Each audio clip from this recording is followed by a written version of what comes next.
Welcome to Life Stories, where we bring you powerful tales of courage, love, and resilience. In today's story, we follow Margaret, a gentle elderly woman, and her son David, the police chief of their city, as they face an unexpected and unjust ordeal that shakes their lives to the core. It's a journey of heartbreak, hope, and the unwavering fight for justice that leaves a lasting impact on their community. Stay tuned to discover how love and integrity prevail against all odds. Subscribe now to Life Stories and join us for today's unforgettable journey. Eleanor Jackson had always found solace in her evening walks to Riverside Park. Nestled in the heart of Central City, the park was a small patch of greenery surrounded by bustling streets and towering buildings. For Eleanor, it was her haven, a quiet refuge where she could escape the noise of the world and let her thoughts wander. She was a woman of 70. Her years marked not just by age but by the weight of history she had lived through. A history filled with struggles and triumphs, pain and resilience. Each day at sunset, Eleanor would make her way to her favorite bench, one that sat beneath a tall oak tree. She would settle there, listening to the rustling leaves, the distant laughter of children playing, and the occasional bark of a dog. This bench had become her sanctuary, a place where she could reflect on her past. She often thought about the battles she had fought during the civil rights movement, how she had marched and spoken out, determined to make a better world for her son, David. David had been her pride and joy. She raised him alone after losing her husband far too young, pouring all her energy into teaching him the values of honesty, resilience, and compassion. Those lessons had paid off. David had risen to become the chief of police in Central City. It wasn't just his title that made Eleanor proud, it was the way he carried himself, always striving to do what was right, even when it meant standing alone. That evening, as Eleanor sat on her bench, she let her memories drift back to her younger days. She could almost hear the chants of the marches, feel the strength of unity that had carried them through those turbulent times. Yet, even in this moment of peace, a part of her felt the persistent shadow of prejudice that had followed her through life. She had hoped the world had changed, but the subtle glances, the quiet judgments, and the systemic inequities reminded her that progress was slow, often frustratingly so. As she lost herself in thought, a patrol car rolled slowly into the park, breaking the tranquility. Inside were two officers, Carter and Miller, who had been searching for an escaped suspect all day. Frustrated and eager to meet their quota, they saw Eleanor sitting alone on the bench. To them, she seemed an easy target, a harmless, elderly black woman who wouldn't fight back. They exchanged a glance, a smirk passing between them. "Perfect," Carter muttered. "She'll do."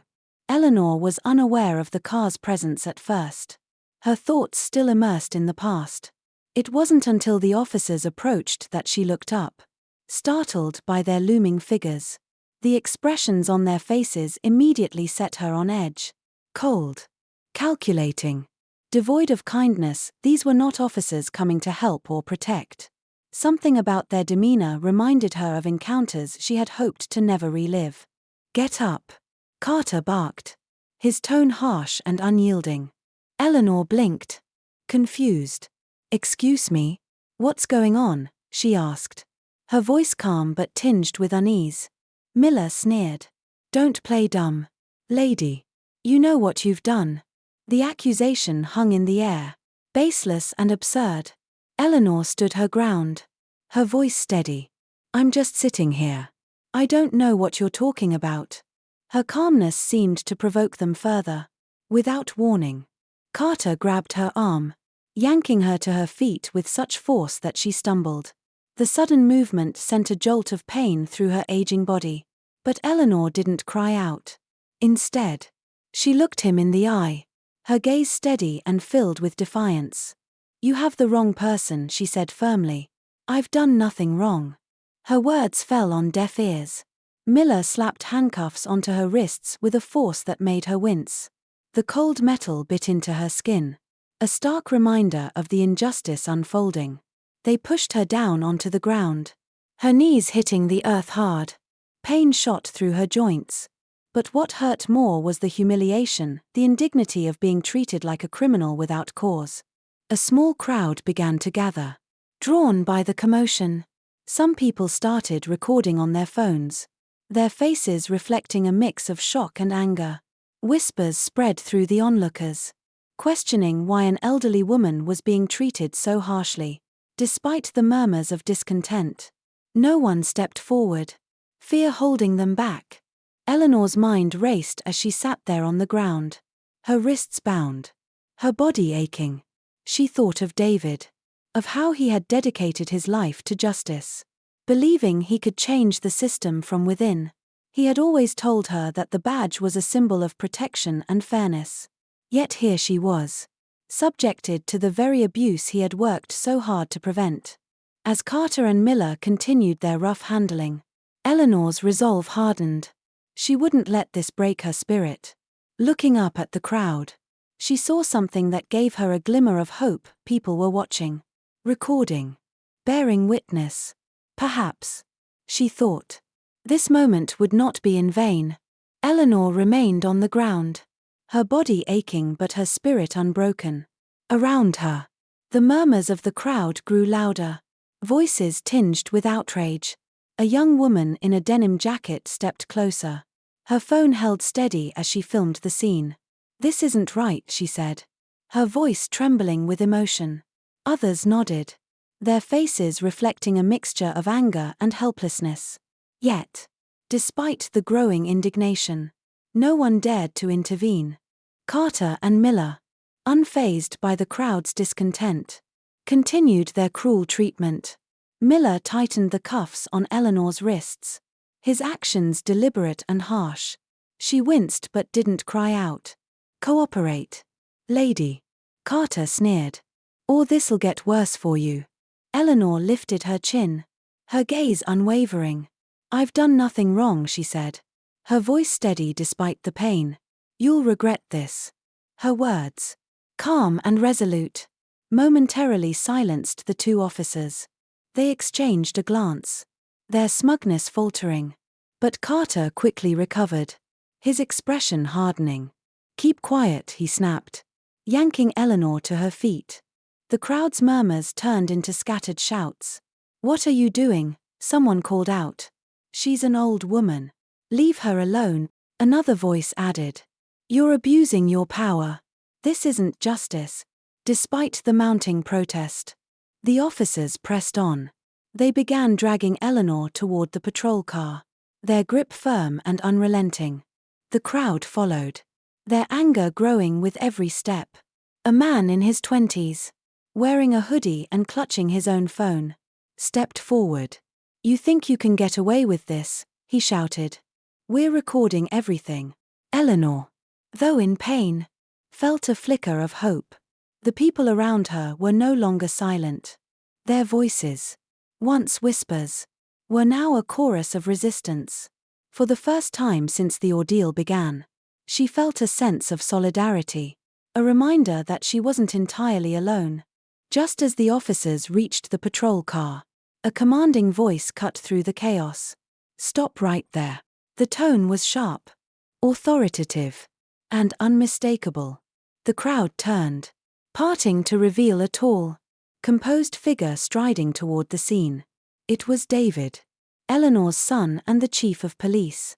Dressed in a crisp suit, his badge prominently displayed, David exuded a quiet strength.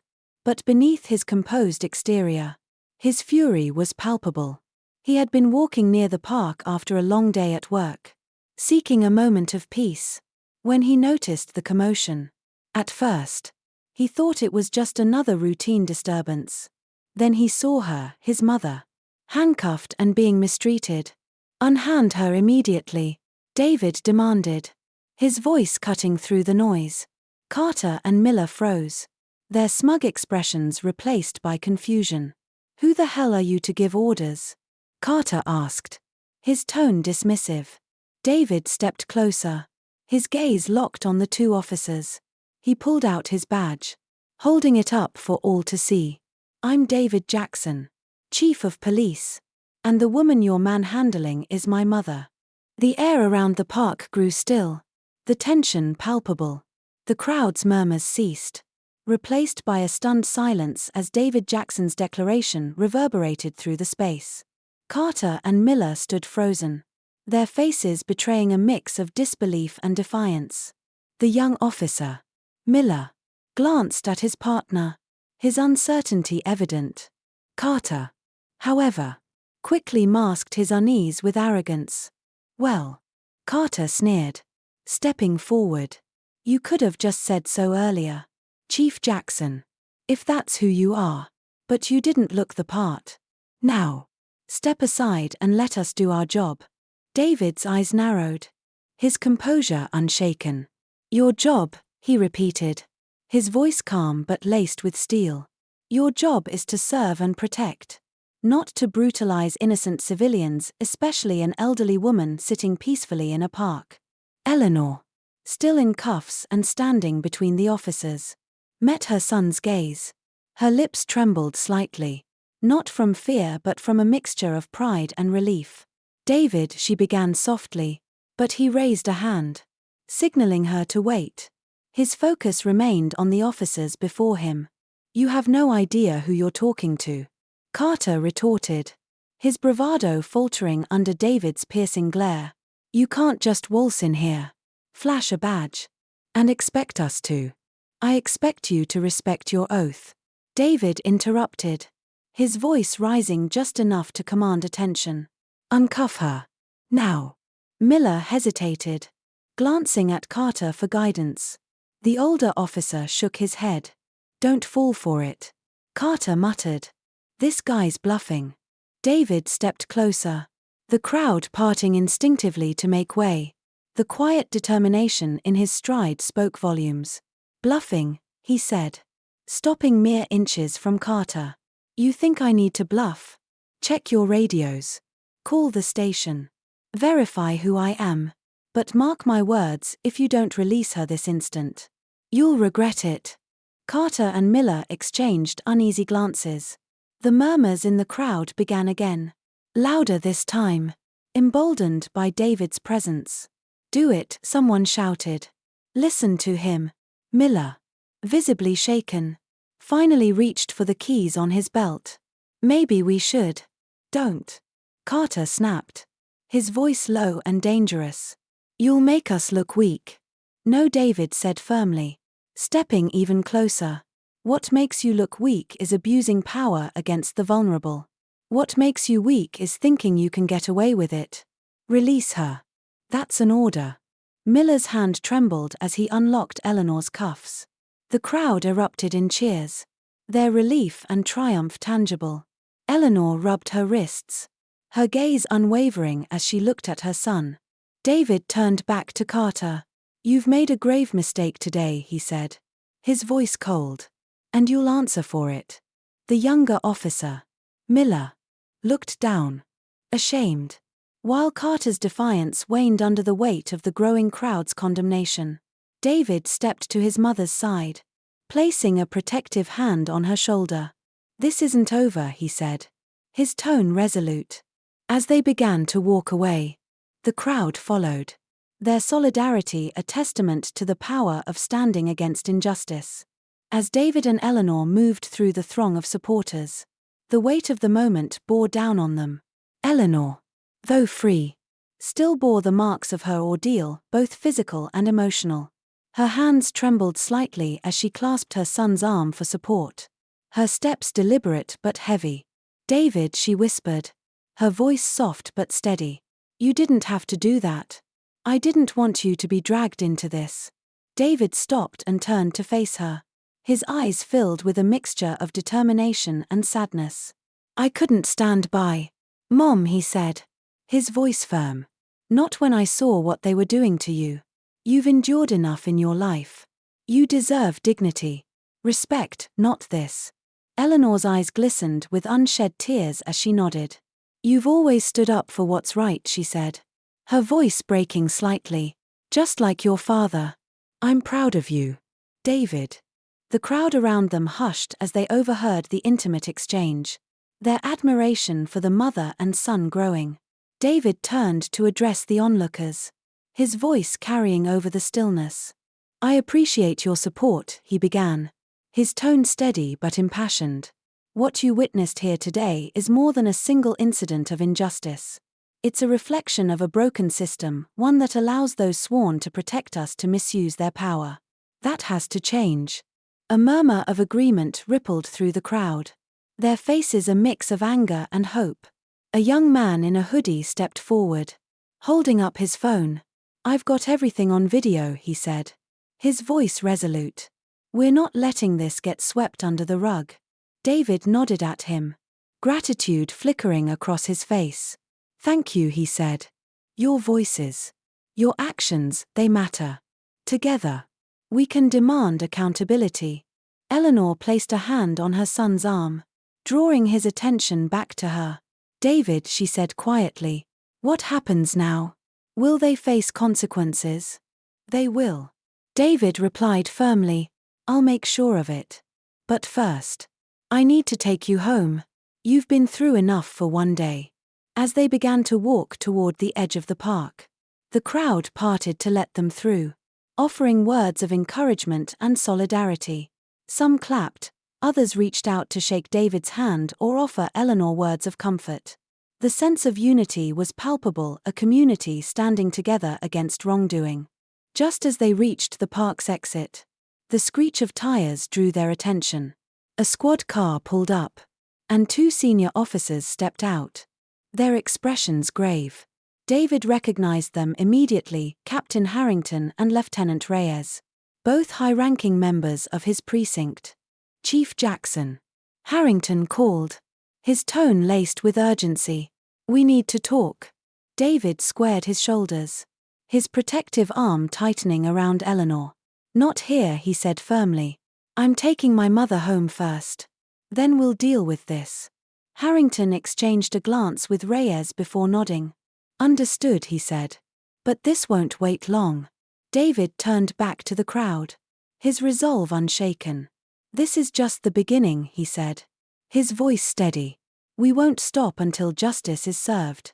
Eleanor sat quietly in the passenger seat as David drove her home. The hum of the engine filled the silence. But neither of them spoke. The weight of the day lingered between them, heavy and suffocating. David stole occasional glances at his mother, noting the exhaustion etched into her face. Her hands were folded tightly in her lap, as if holding on to some invisible lifeline. "Mom," David began softly, breaking the silence. "Are you okay?" Eleanor didn't answer immediately. She turned to look out the window, her gaze distant, as though the passing scenery held the answers she couldn't yet articulate. Finally, she sighed, her voice low but steady. "I'll be fine, David. I've been through worse." David's grip on the steering wheel tightened. "You shouldn't have to go through anything like this at all. It's not right." She turned to face him, her expression softening. "Life isn't always fair," she said gently. "You know that as well as I do. But what matters is how we respond. And you stood up for me today. For what's right. That means everything." Her words, meant to comfort, only deepened David's resolve. "It shouldn't have happened in the first place," he said, his voice tinged with anger. "You were treated like a criminal, for no reason. And those officers," he trailed off, shaking his head, "they'll pay for what they did. I promise you that." They pulled into the driveway of Eleanor's modest home, its familiar warmth a stark contrast to the chaos of the day. David hurried out of the car to help his mother, offering his arm as she stepped onto the pavement. She accepted it with a small smile, leaning on him more than she might have liked. Inside, the house was quiet, the kind of quiet that welcomed and healed. David helped Eleanor to her favorite chair in the living room, a well-worn recliner that had seen countless evenings of laughter and tears. She sank into it with a sigh, closing her eyes for a moment. David knelt beside her, taking her hands in his. "Mom," he said, his voice softer now. I'm going to make sure this doesn't happen again. To you. To anyone. I'm going to clean up the department. Even if it means taking on people I've worked with for years. Eleanor opened her eyes. Her gaze meeting his. David, she said gently. You've already done so much. But this fight, it's bigger than you. You can't carry it all alone. I'm not alone. David replied. His voice steady. I have you. And I have the people who stood with us today. They're tired of this. Just like we are. Together. We can make a difference. For a moment. They sat in silence. The weight of their shared determination filling the room. Eleanor gave his hand a reassuring squeeze. You've always been strong, she said. Pride shining in her eyes. And I know you'll do what's right. David nodded. His jaw set. He knew the road ahead would be difficult. Fraught with resistance and challenges. But as he looked at his mother, he also knew he couldn't back down. This wasn't just about her or him, it was about justice. About creating a system that truly protected and served everyone. The next morning, David arrived at the police department earlier than usual. The station was quiet. The hum of fluorescent lights the only sound as he walked down the familiar corridors. His mind was a storm of thoughts. But his purpose was clear. Today was the first step in rebuilding trust. Not just for his mother, but for every citizen who looked to law enforcement for protection and fairness. He entered his office, closing the door behind him. The quiet allowed him a moment to gather himself before the difficult day ahead. On his desk sat a stack of reports, records of complaints, internal reviews, and department policies he had spent the night poring over. Each document told a story of neglect, oversight, or outright abuse. The weight of the task ahead was immense. But David had no intention of backing down. A knock on the door pulled him from his thoughts. Come in, he said. His voice steady. The door opened to reveal Officer Rodriguez. A younger officer with a reputation for fairness and dedication. She stepped inside. Her expression a mix of concern and determination. Chief, she began. I just wanted to say I support what you're doing. A lot of us do. David leaned back in his chair, studying her face. Thank you, Rodriguez. But this isn't going to be easy.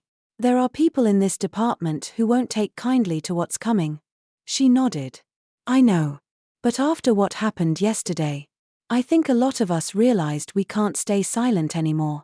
That could have been my mother or someone I care about. It's not right. Her words resonated deeply with David.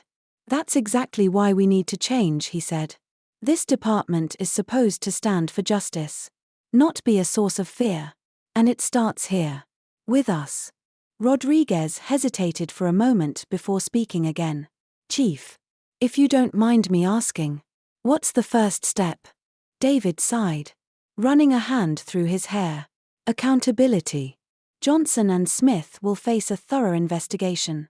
And their actions will have consequences. But beyond that, we need systemic change, training, oversight, transparency. This culture of silence and complicity, it ends now. As they spoke, the station began to stir with the arrival of other officers. Word of the previous day's events had spread quickly, and tension hung in the air. Some officers avoided David's gaze as they passed his office, while others offered nods of quiet support. By mid-morning, David called a department-wide meeting. The briefing room was packed. Every officer present. David stood at the front, his presence commanding but approachable. He looked out over the room, meeting each gaze with unwavering resolve. We all know why we're here, he began, his voice calm but firm. Yesterday was a dark day for this department. And for me personally. But it's also a turning point. What happened to my mother was unacceptable. And it highlighted failures within our ranks that we can no longer ignore. He paused, letting his words sink in. This isn't about assigning blame.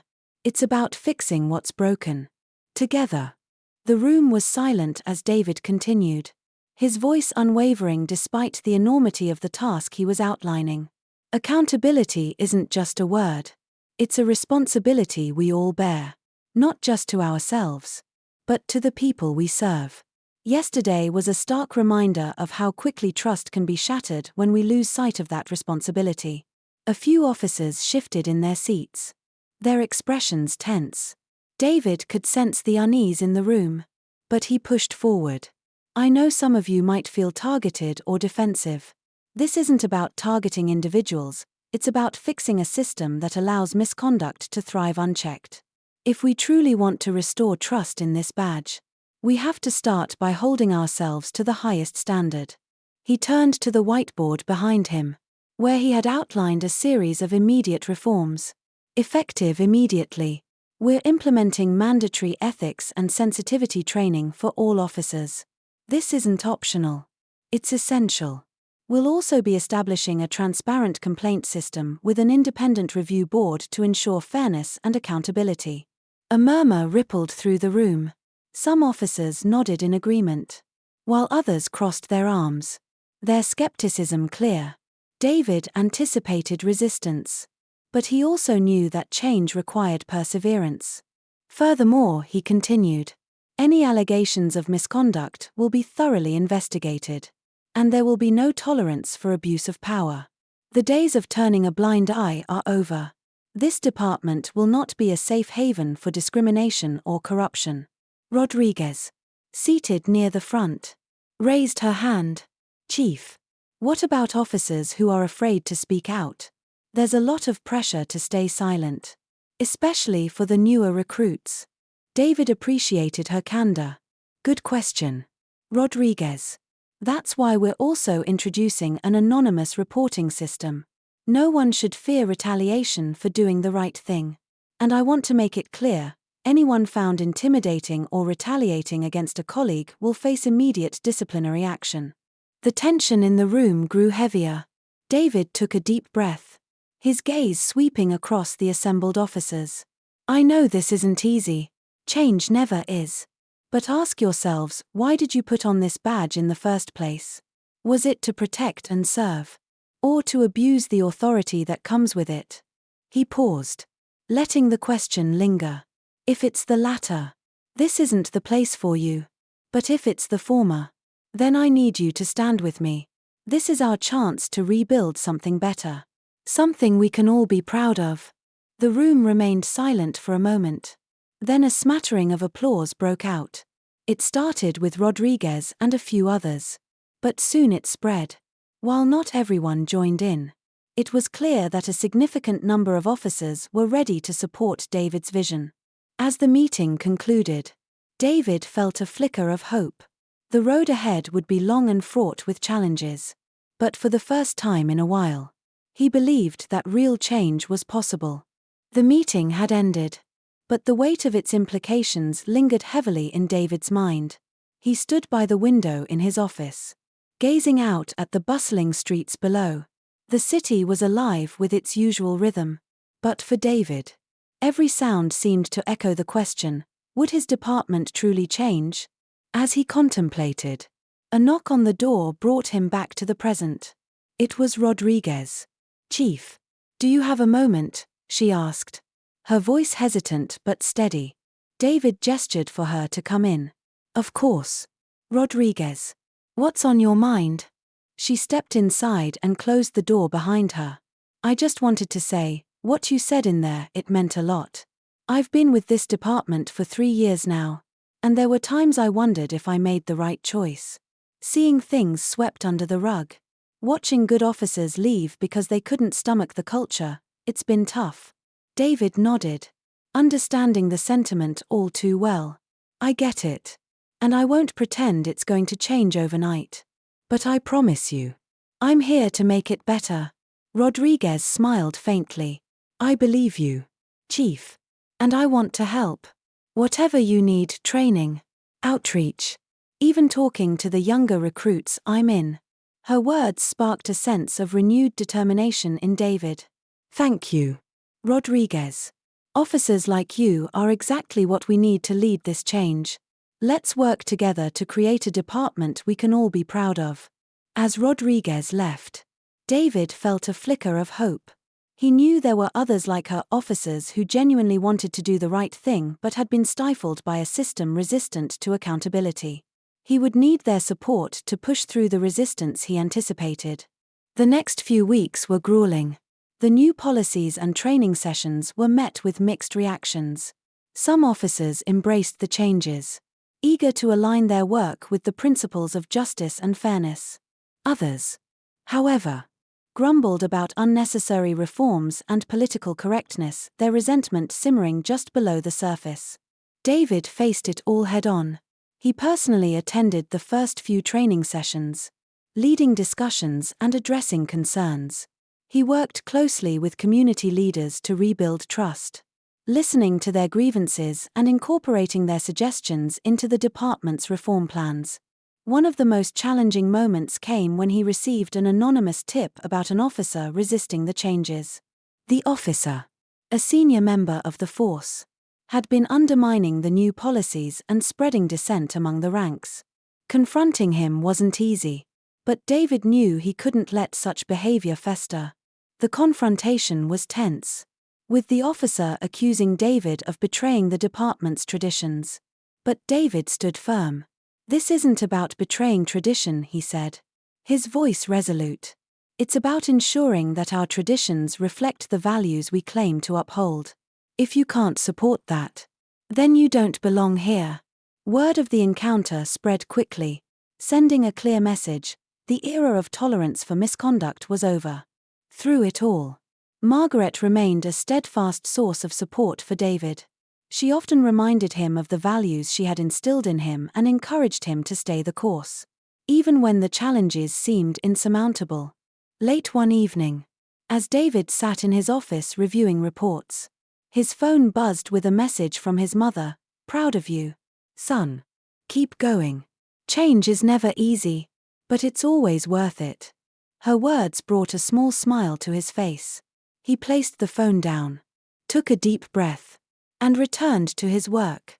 The journey was far from over, but with allies like Rodriguez, the community's growing support, and his mother's unwavering faith, David felt ready to face whatever lay ahead. As the sun dipped below the horizon, casting a golden glow over the city, David and Margaret walked side by side through the park where the incident had begun. The painful memories of that day lingered, but they were now accompanied by a profound sense of hope and resilience. Margaret's hand rested gently on David's arm, her quiet strength a reminder of the values she had always upheld. David glanced at his mother, gratitude shining in his eyes. "We've come a long way, Mom, but there's still so much to do." Margaret smiled warmly. "And I know you'll see it through, David. Change starts with people like you." As they continued their walk, their determination to fight for justice remained unwavering. This story is a testament to the power of courage and love. Subscribe to Life Stories for more inspiring tales of resilience and transformation.